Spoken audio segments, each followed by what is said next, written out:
inilah ingin saya ceritakan. Baik. Awal pertama saya itu memenuhi keanehan.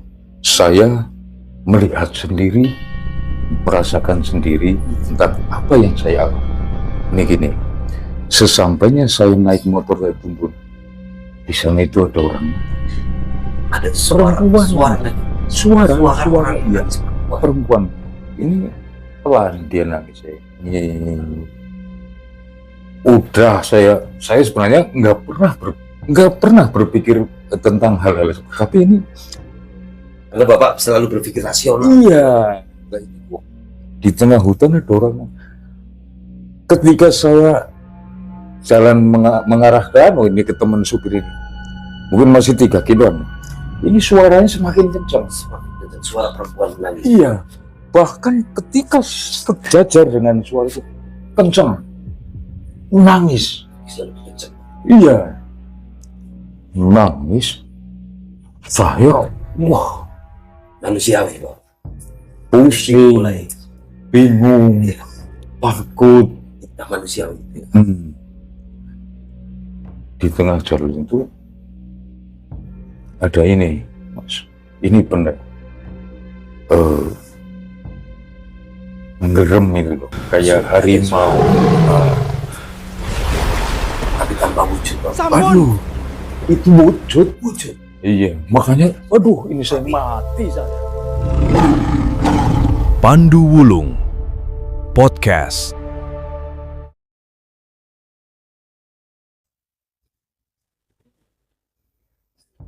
Assalamualaikum warahmatullahi wabarakatuh. Salam sejahtera, nama budaya, salam kebajikan, Om Swastiastu, Rahayu, Rahayu. Teman-teman keluarga besar Pandu Wulung dan keluarga besar Pandu Misteri dimanapun panjenengan berada. Selamat datang di podcast Pandu Misteri. Pada sore hari ini kita kedatangan tamu istimewa, yaitu Bapak Kabul dari Desa Sumbang, Kabupaten Banyumas.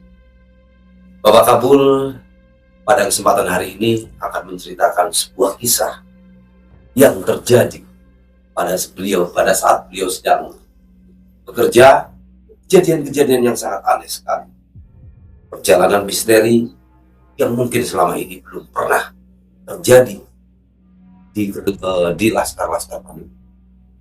Dan Bapak Kabul datang kemari akan menceritakan mungkin bukan hal yang tahu, tapi layak diperbincangkan. Dan mudah-mudahan keluarga besar Pandu Misteri dan Pandu mendapatkan suatu cerita dan bisa ikut serta memberikan sebuah solusi. Langsung saja bersama saya dan bersama Bapak Kabul kita menceritakan hal yang terjadi dalam pekerjaan. Assalamualaikum. Waalaikumsalam. Rahayu. Terima kasih Bapak Kabul sudah berkenan hadir di podcast saya, di mana di podcast saya adalah menceritakan sebuah kisah-kisah dan pengalaman pribadi panjenengan yang mungkin juga bisa dianggap tabu namun layak diperbincangkan. Dan mungkin memang bukan hal yang tabu, tetapi bisa didengar untuk berbagi cerita-cerita misteri. Silakan Bapak Kabul. Ada cerita misteri apa yang mungkin ingin disampaikan? Terima kasih sebelumnya kepada Mas Pandu ya, yang dalam hal ini Mas Pandu saya ingin sekali menceritakan suatu pengalaman saya di tahun 2015. Tahun 2015. Waktu itu saya ada pekerjaan urukan di Tegal Selatan, tepatnya di Prupuk, desanya itu desa tanpa nama. Desa tanpa nama. Itu memang ada sebuah desa yang bernama Desa Tanpa Nama. iya, karena memang hanya menaungi di sekitaran Kuari itu lahan perhutani yang pada saat itu ada izin milik orang Tegal. Baik. Itu mengizinkan lewat prosesnya ya, lahirnya dikasih kuari di lahan yang tanpa nama naik, itu di lahan perhutani. Ceritakan lebih lengkap Pak. Gini, awal cerita memang kita biasa ya, kerja itu kita selalu berpikir rasional karena memang pekerjaan kita itu dituntut untuk selalu progresif, Betul. ya. Hitungan kalkulasi dari waktu, terus volume, terus kendala itu memang sudah menjadi kewajiban kita dengan berbagai sumber daya yang kita punya ya, dari pengalaman kerjaan, terus truk pengangkut tronton, terus alat berat juga itu pendukung ya. Nah ini memang baru pertama kali saya alami itu kejadian itu. Sebenarnya kita dari biasa ya, karena pekerjaan waktu itu belum ada percepatan karena dikejar progres ya. Waktu itu kita sampai dituntut untuk lembur. Akhirnya kita izin dengan pihak karena melewati rel PCKA, terus tim dari pemilik kuari izin dengan KAI, terus dengan perhutani supaya apa? Supaya bisa mengizinkan kita bekerja lembur gitu. Nah, pada saat itu memang cuaca kurang mendukung. Ini banyak kendala, makanya kita dituntut kerja untuk bisa lembur gitu loh. Lah ini kejadian ini sangat membingungkan sekali buat saya. Jadi waktu itu sebenarnya masih jam 7 ini. Setelah maghrib, teman-teman supir-supir itu makan sore lah ya. Terus setelah itu mereka saya arahkan untuk tetap kerja 7 unit dulu. Tapi sampai di atas itu, di lokasi kuari itu hujan lebat. Tetap dimuatin. Dari tronton itu tetap dimuatin tanah ya. Tapi nggak bisa turun karena memang medan itu sangat mengerikan ya, karena hujan. Iya. Hujan, ya. Akhirnya kita walaupun dikejar target juga kita pertimbangan jangan sampai itu menjadikan suatu resiko kecelakaan. Betul sekali. Tuan sudah, akhirnya kita putuskan lebih baik kita bongkar dulu, lanjut besok gitu kan. Nah itu 7 unit ya. Yang 6 satu bongkar, turun, satu bongkar, sampai yang terakhir ini nggak bisa dibongkar.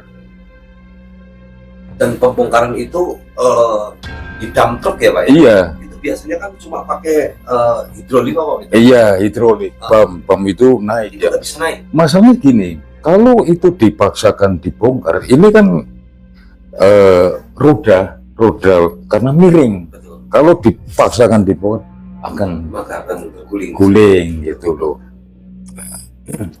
Akhirnya yang 6 udah pulang, yang 1 nggak bisa. Ini yang menjadi misteri. Ini.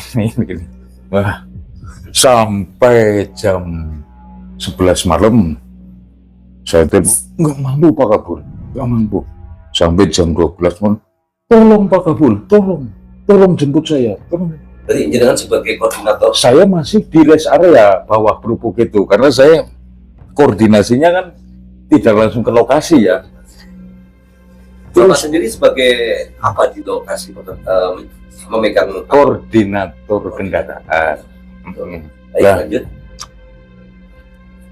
Salah satu supir karena yang 6 udah turun, yang 1 tertinggal di atas. Nah, saya itu sampai dia itu kayak ketakutan sekali. Supirnya. Iya, tolong Pak Kapul datang ke sini, tolong. Akhirnya Tidak ada kenet nggak ada. Kalau drum truk kan semuanya single. Oke. Nah ini saya dari bawah kan nggak bisa pakai mobil karena medannya nggak mampu mengatasi pakai kendaraan dalam situasi hujan ya. Nah ini akhirnya saya paksakan pakai motor, nyari teman, nggak ada yang berani. Akhirnya karena saya kasihin, saya juga beri perbakaran makanan karena saya khawatir dia belum makan gitu loh. sampai malam. Akhirnya saya paksakan. Nah ini, ketika mau masuk portal pintu dari jalan nasional ke jalan Kuari, itu kok saya sempat berhenti kok kayak khawatir gitu loh. Ini benar, khawatir sekali. Iya enggak, tapi karena saya merasa iba kasihan, saya paksakan. Ini kan 7 kilometer ya dari jalan ini. Sekitar pertengahan jalan kan, jalan tuh berkelok naik, sempit. Karena waktu di trial itu pakai armada kecil sih. Jadi ketika kegiatan pelaksana malah pakai armada tentang akses masih pakai roda ngikutin roda kecil ya. Saya naik nggak kuat, turun lagi. Karena saya kasihan, saya paksakan. Habis Iya, mendatangi. akhirnya saya tuntun sambil dia malam ini loh Mas, gerimis lagi. Saya paksakan terus. Pokoknya di situ banyak hal yang aneh. Aneh apa itu Pak yang dialami?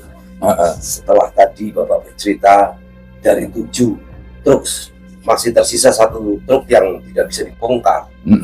Ini Bapak belum menceritakan sebuah keanehan. Keanehannya hanya 1 truk yang tidak bisa dibongkar, dan Bapak mencoba untuk mendatangi rekan Bapak, ya kan? Dan itu pun mengalami suatu kendala dan Bapak merasa kayak ada sesuatu yang menjadi ganjalan. Nah ini betul sekali. apa ini yang menjadi ganjalan, dan apa kejadian apa yang menjadikan Bapak merasa kayak ada sesuatu yang lain? Inilah ingin saya ceritakan. Baik.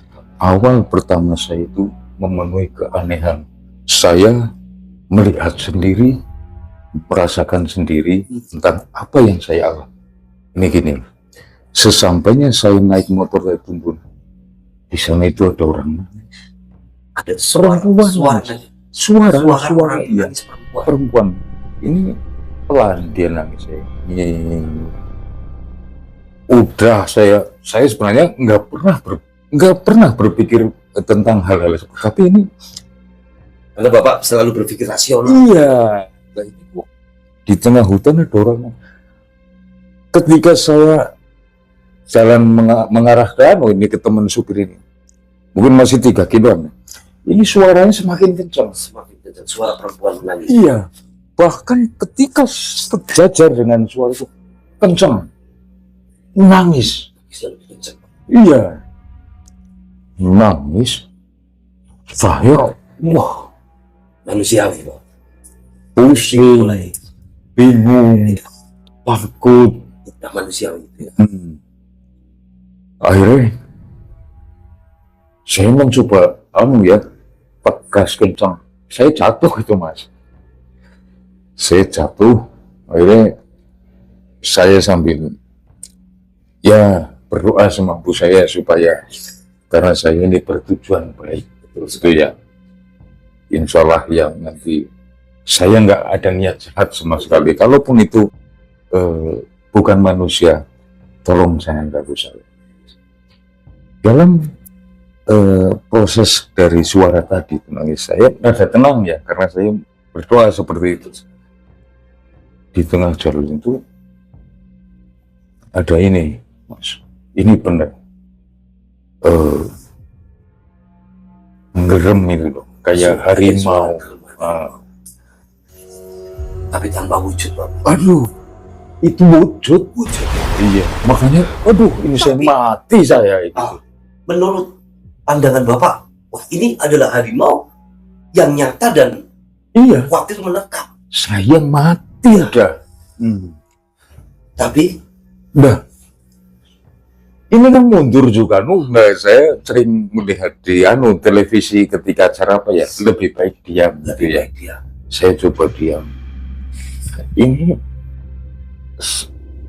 aduh, saya kan bingung ya. Mau nyari batu apa? Rasional, maksudnya gini ya, kita ini harus dilempar batu biar dia pergi motornya. mencoba untuk bagaimana caranya mengusir. Nah, saya gini, saya ini dah. Gila. Ya, Baik.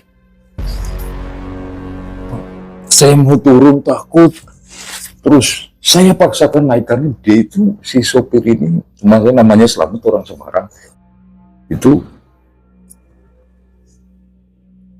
ketika dia telepon sangat ketakutan. Jadi Iya. menanti-nanti kehadiran Pak. Iya, kalau saya nggak sampai ke sana, nggak sampai ketemu, bagaimana rasanya? Karena itu apapun namanya menjadi tanggung jawab saya. Betul. Itu seperti itu. Akhirnya saya tetap paksakan sampai ke Kuari. Kuari itu baru, Mas. Ya. Nah, akhirnya sampailah saya ke sana. Di situ saya duduk-duduk, nggak dibuka. Ini Truknya itu. iya, truk itu keadaan hidup, mesin, lampu nyala. Gitu. Saya gedor-gedor sampai dia nggak bangun-bangun. Terus Tiduran. ya paling saya kan anggapannya ketiduran. Iya. Akhirnya saya sebelah kiri, tak buka jendela, pintu sebelah kiri itu nggak dikunci. Akhirnya saya naik. Ini saya bangunkan, ternyata nggak bangun-bangun. Sampai itu pakai air, tetap saya perhatiin Iya. dia itu merasakan ya, nggak bangun juga. Aduh, Saya usap-usap mukanya sampai keras ini, nggak bangun juga. Akhirnya saya mati gitu kan ya. Bapak, Ternyata iya, Iya. iya, karena kalau hal-hal seperti itu dalam arti kita biasa bekerja yang penuh dengan resiko ya Mas ya. Jadi apapun resikonya kita sangat memakluminya ya. Alhamdulillah masih hidup. Saya pegang ini nantinya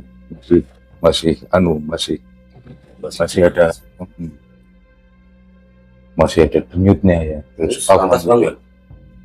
saya tungguin Mas. Saya tungguin, akhirnya tetap kasih air, mukanya batuk dia. Alhamdulillah gitu. Iya bener, batuk. Setelah bangun, ini kan cuma mesin nyala, lampu ke sana. Lihat saya takut. Lihat panjenengan takut. Iya, Jadi mungkin pandangan beliaunya lihat panjenengan dong. mungkin kenapa kok dia sampai semaput? Ternyata dia juga Melihat kejadian itu suara tangis perempuan dan ada Rimo juga. kalau dia cerita bukan itu, tapi Intinya melihat hal yang gaib. iya, Apa jadi yang dia yang merasa ketakutan sekali itu, jadi melihat laki-laki tua, katanya ini ya, katanya si Mas Slamet ini, dari ini kan lampunya ada terus ya, dia jalan minggir-minggir, lama-lama gede, orangnya besar. besar. Sampai mendekat, dialah itulah menjadi ketakutannya. Jadi tadinya kalau mungkin Bapak pada saat Pak Kabul pada saat mau mendatangi Mas Slamet ya, Mas Slamet Bapak tidak mengalami hal mendengarkan suara tangis perempuan dan tidak melihat harimau, mungkin Bapak juga tidak percaya kalau Pak Slamet menceritakan hal demikian. Iya, betul. Karena apalagi itu teman saya ini kebetulan sopir yang paling brutal. Oke. Jadi nggak tahu waktu, matanya nggak pernah, Ya, kayaknya 24 jam, tidur paling 3 jam, mau gila kerja dia. setelah terbangun dan ketakutan setelah melihat Bapak seperti ketakutan, lantas apa yang terjadi setelah itu? Saya tepuk-tepuk, mukanya saya tampungin gini. Aku kabur ya, aku kabur ke cucu pangan gitu. Terus dia sempat astagfirullahaladzim, astagfirullahaladzim. Bisa sampai urusan cerita di sini. Iya. Jangan cerita apa-apa dulu, tapi kamu ini minum dulu. Saya bawa aqua sama makanan sih, makan sorean itu. Iya. Lah, akhirnya sama saya nggak usah cerita apa-apa dulu, yang penting kamu minum dulu. Iya, betul sekali. Terus diminum nyong kayaknya ada saya gitu. Nah, akhirnya dia minum, makan. Memang sama saya nggak boleh, tapi dia cerita. Gue cerita apa baik, jangan saat sekarang aku dia takut lagi kan ini kan saya juga repot nanti saya ikut takut kalau gitu akhirnya ya kita ya tetap mohon sama Mas Ramit ini dalam arti ini Mas, pokoknya apapun namanya apa yang kita alami pada malam hari ini suatu supaya kita harus lebih hati-hati lagi. Ini mending kita diberi peringatan. Ini berarti bahwa hidup kita ini ternyata ada yang berdampingan. Betul sekali, luar biasa Bapak. Karena ini saya juga baru menceritakan seperti apa yang saya alami. Saya ceritakan. Memang jalan itu jalan baru dibentuk ya, belum lama ini. Makanya mungkin di situ ada hal-hal yang mungkin ada ditempati sama makhluk halus apapun itu. Nah ini mungkin orang-orang yang membuat jalan itu karena siang ya, kalau bikin jalan kan siang, mereka tidak mengalaminya. Kebetulan malah saya sendiri yang mengalaminya. Ini malah buat teman-teman itu menjadikan suatu peringatan, karena saya sampaikan kepada teman-teman, karena saya menyampaikan itu berdasarkan apa yang saya alami juga. Mas Selamat juga. Iya, dia juga memberitahukan itu supaya memang nomor satu itu harus kita berdoa sebelum bekerja, terus selalu sadar ya, jangan sampai melakukan hal-hal yang nggak baik lah. Dalam arti kamu supir jangan bawa perempuan yang bukan menjadikan istrimu. Itu kan kita menjaga supaya jangan sampai itu menjadi suatu yang nggak senang bagi mereka. Ini saya tegaskan memang seperti itu. Akhirnya alhamdulillah teman-teman yang di bawah koordinasi saya itu bisa memahami dan mereka mengikuti arahan dari kita berdasarkan pengalaman. Makanya ini saya cerita mungkin ya buat teman-teman semua juga, teman-teman supir, lebih baik kita melakukan hal-hal yang baik supaya anak istri kita juga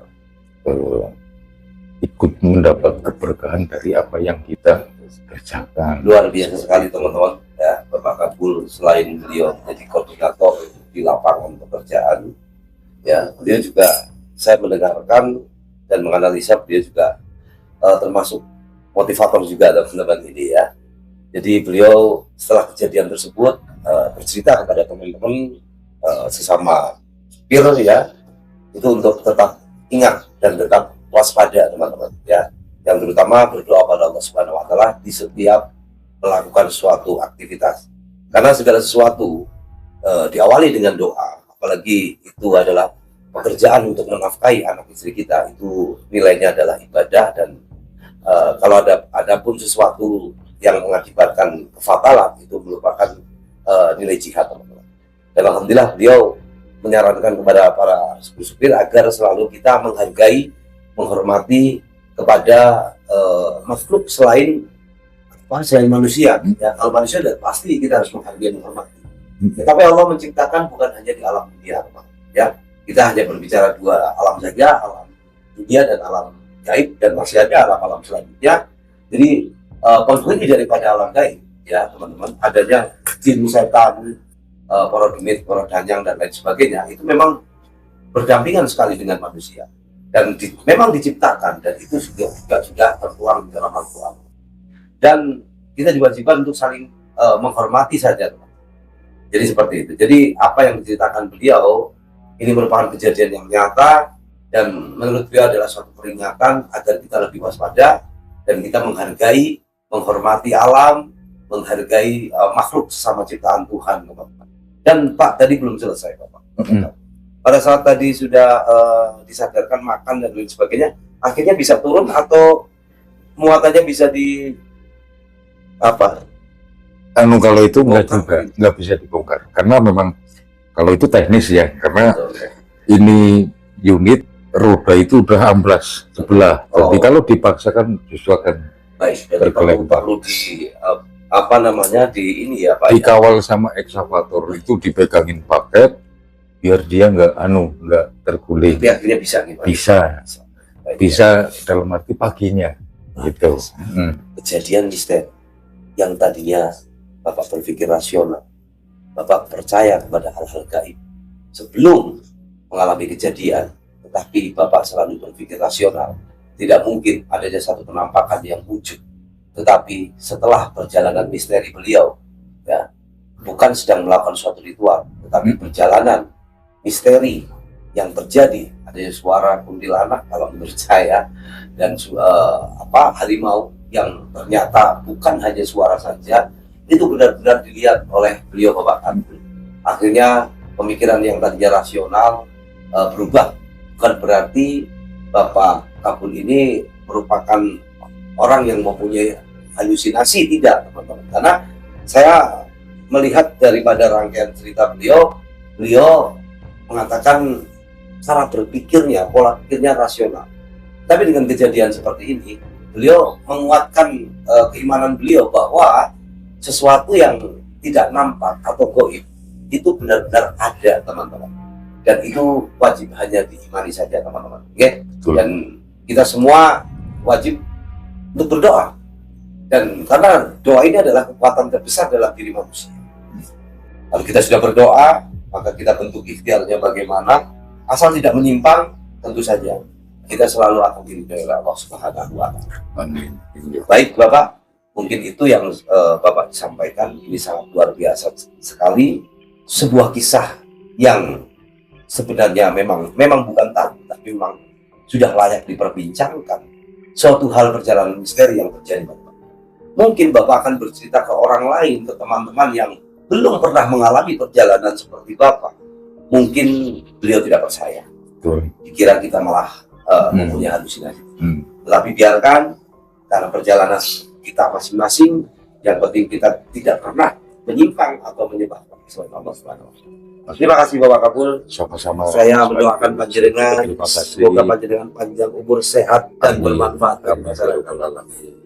Dan semoga panjenengan diberikan rezeki yang melimpah, Amin. barokah, dan bisa berbagi pada teman-teman yang mungkin membutuhkan doa.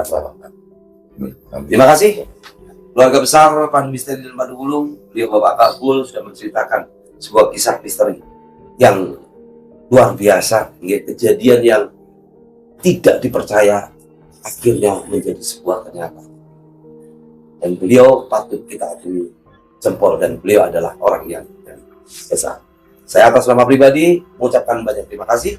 Akhirul kalam billahi taufiq wal hidayah. Assalamualaikum warahmatullahi wabarakatuh. Waalaikumsalam warahmatullahi wabarakatuh. Terima kasih Bapak sekali lagi. Sama-sama. Rahayu. Alhamdulillah. Allah. Terima kasih.